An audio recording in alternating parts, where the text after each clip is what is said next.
What's going on, people? You're back with your boy Facts with Reason for another video. Make sure you like and subscribe to the channel. You know what it is. Get your comments in below. You know how it goes already. I'm gonna get straight into things tonight. I know I ain't been around for a few days. Man's been sick, but I'm back. The man flu has gone and I am back. But one thing that ain't back is Man United winning games. So you beat Fulham on the weekend. As a top member, my reaction wasn't the best. I was like, whatever, it is what it is. We got the win, but that's not the important thing to me. I'm more concerned about what happens in the week. I said we wouldn't beat Copenhagen. Now, I missed most of the game yesterday due to a circumstance that I couldn't avoid, but I caught up on the match today when I got in. I watched all the highlights, and yeah. To be honest, first 20-25 minutes, we cooked them. We absolutely cooked them. Højlund was beasting. Seems like he gets all his goals in Champions League, which I guess is a good thing, but once he can get that to the Prem. But like I said, I don't worry about Højlund. Yeah, first 20-25 minutes, couldn't complain. I thought we done all right. Dominated the ball. Everything that we needed to do, it reminded me of last season. Everything that we needed to do, it got done. Then referee decisions again. VAR ruining the game again. Rashford getting sent off. Now, for me personally, I can see why he got sent off. Was it another soft one? Yes, against Man United. But nevertheless, I'm not really going to get into the VAR and the referee and the offsides and all that. I'm not going to do it. I'm staying away from it. We can use it as an excuse. We can say that, you know, this shouldn't happen, that shouldn't have happened. But at the end of the day, that doesn't contribute to conceding 4 goals. 4 goals again.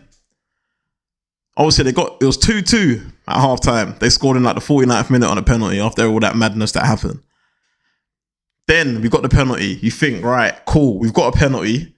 You know, they've handballed it in the penalty box. Maguire gets his brick head on it. Cool, let's do a thing. Bruno packs it top bins, 3-2. There's about 25 minutes left in total with added time. You would think to yourself, raw, hold on a minute. This should be all right. Yeah, we can hold this. We can hold this down. Yeah, hold it down. Let's see what happens. Boom. Just try and take the 3-2. If they score, make it 3-3. Fair enough. Sit back in a shape. We've still got players on the counter that can cause damage. Garnacho, Bruno's there. Højlund was still on the pitch at the time. It's more than enough pace and power to get us off the pitch. Well, typical. As always, Man United, bottle job FC. Got no guts, no mentality, no brain. Go and concede. The guy that I was praising last weekend at left back, Dalot, caused an absolute mess. Not tracking his man coming in, which he's done previously before. I can't remember who scored for Copenhagen. He bundled it in the bottom corner. Then my brer, Rooney. I can't say his last name, but then how you say it. Rooney Barrage or something, maybe. Barrage. Swedish brer, 17. Next wonder kid on the block. If you don't know about him, you're going to find out. He comes on, packs us in. Smashes the ball into the ground. Half volley, boom. 4-3. Just like that. Man United go to lose. Will we make it through the Champions League group? No. I don't think so. We've got to play Galatasaray and Bayern Munich. We're not beating Galatasaray in Turkey, I can tell you that for sure. I know that for a fact. We definitely ain't beating Bayern Munich at Old Trafford. So, as far as I'm concerned, we're out of everything. We're not getting into the Europa League.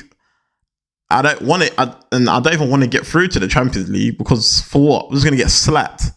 We can't even beat Copenhagen. How are we going to come up against the likes of Real Madrid's and not Barcelona, Real Madrid's and the Cities and who else is there? Arsenal's and all them teams there.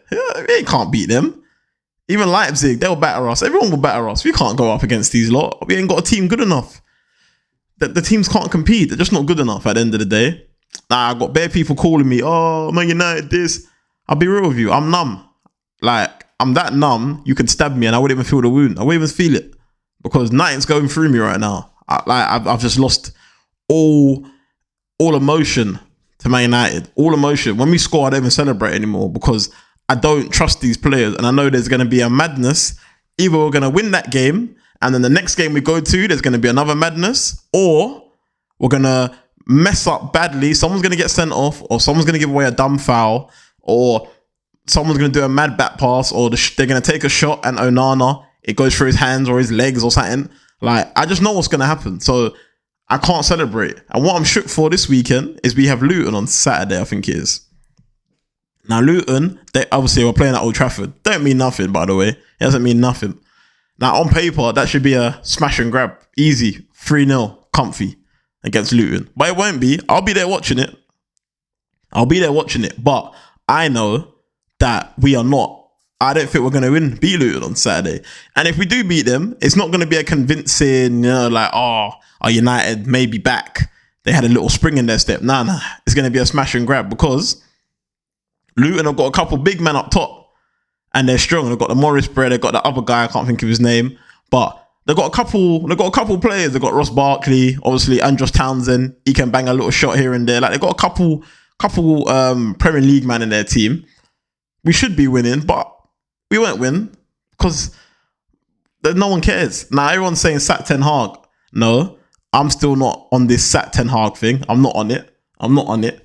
He has to stay. And he has to get through this rough period. And I believe he will get through this rough period. Yes, he can take accountability. Yes, he can do this. Yes, he can do that. But at the bottom of the end of the day, Ten Hag needs to stay for me because I'm tired of managers getting sacked and bringing another manager just to do the same thing after one season and all hell breaks loose. I'm tired of it. There's no need for it. So therefore, keep Ten Hag in the job and let's just see. We're going to have to get through this pain, United fans. It's that simple. We're just going to have to get through this pain because what else can we do? Everyone's laughing at us right now. Everybody's laughing at us. And we have to hold it. Because back in the 2000s and the 90s, we were laughing at everybody else. So it all goes round in circles. But yeah, I mean, he dropped Anthony, which was good. He didn't even get on the pitch, which was beautiful, to be honest.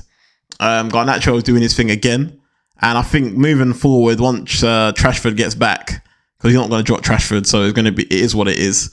Play Rashford and Garnacho.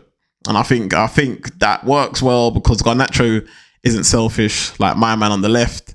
And yeah, I think it works well. Wan-Bissaka, he can hold his flank down. He's calm. Obviously, Eriksen's going to continue playing because he's the only one who can get on the ball and make things happen from deep. This whole Varane thing, something's not working there. He's definitely beefing the manager. Rafael Varane, 100% he's beefing the manager.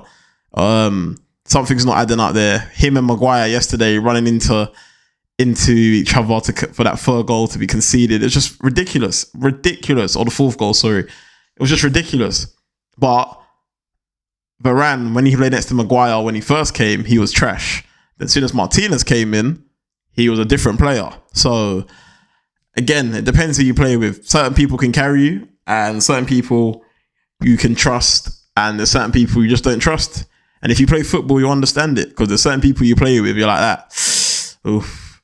You look for, there's an easy option there, but you're like, I don't trust him because he's either going to just boot it out or he's going to dilly-dally on it and put me under pressure when he gives me the ball back. But in terms of Man United, honestly, again, I'm numb to it. I'm numb to it. This was a late match reaction from yesterday. I've had 24 hours to digest it, watch it back, listen to all the podcasts, all the pundits, Ten Hag's press conference, everything. And I've come to the same conclusion that I come to every week, that we're dead. We're just dead food. It's that simple. Like, Liverpool at the start of the season went down to 10 men against Newcastle and they beat them 2-1 at Newcastle's ground. Tottenham played Chelsea on Monday. Mad game. If you didn't watch it, mad game. But if you did watch it, craziness at the Tottenham Hotspur Stadium. But Chelsea scored 4 goals against 9 men. Copenhagen scored 4 goals against 10 men. Do the maths. So imagine if we went down to 9 men. And also, Tottenham was playing the highest line that you could ever play in football. And Man United wasn't playing a high line. And we still conceded 4 goals. Imagine. We still conceded 4 goals to Copenhagen. So there's nothing more for me to say. I can't say nothing more. I can't say nothing. Casemiro's out till Christmas. So let's say he's out till next year. Martinez is going to be out till next year. Unless he gets another little small niggle. You know, once you have a long-term injury, you start getting other little injuries where hamstring might go, your groin, calf, all these little things that happen because you're working on one part of your body so much. So we're going to see with that. Obviously, we need to strengthen in January, but we ain't got no money. And as much as I love Ten Hag, do I trust him to have another 40, 50 million to spend in January? At this moment, no. Mason Mount can't even get in the first team. He can't even get a game. He came on yesterday for Højlund. I don't know why. There's just a lot of things going on at that club that just doesn't make any sense to me. And I still do not get that Mason Mount signing. I don't get it. I do not get it. Obviously, Greenwood's gone on loan to Getafe. He's scoring and getting assists for fun out there, as he would, because it's Greenwood. But whether he comes back to the club or not, I have no idea. I think he will personally. I think if they wanted to get rid of him, they would have just cut his contract and he would have just gone Getafe. But I think Man United are playing the long game. You know, certain people forget about things after a certain amount of time. So, you know, let's see what happens with that one. But the Mason Mount one does not work for me. I don't get it. I never will get it. It's a bit like Havertz at Arsenal. I don't get it. I never will get it. They're never going to take you to that next level. And I think the pressure just weighs down heavy on you. And also you're coming to a toxic dressing room. So there's a lot of stuff. And our training ground's old. It needs a lot of work. And there's just a lot going on at Old Trafford right now. But yeah, that's the reaction. As you can see, I'm not overly overjoyed. I couldn't really care. Obviously, we've got Luton on Saturday.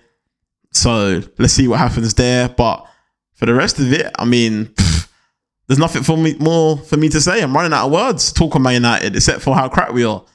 And if we get beat by Luton on Saturday, though, if we do get beat by Luton on Saturday, Ten Hag does have to...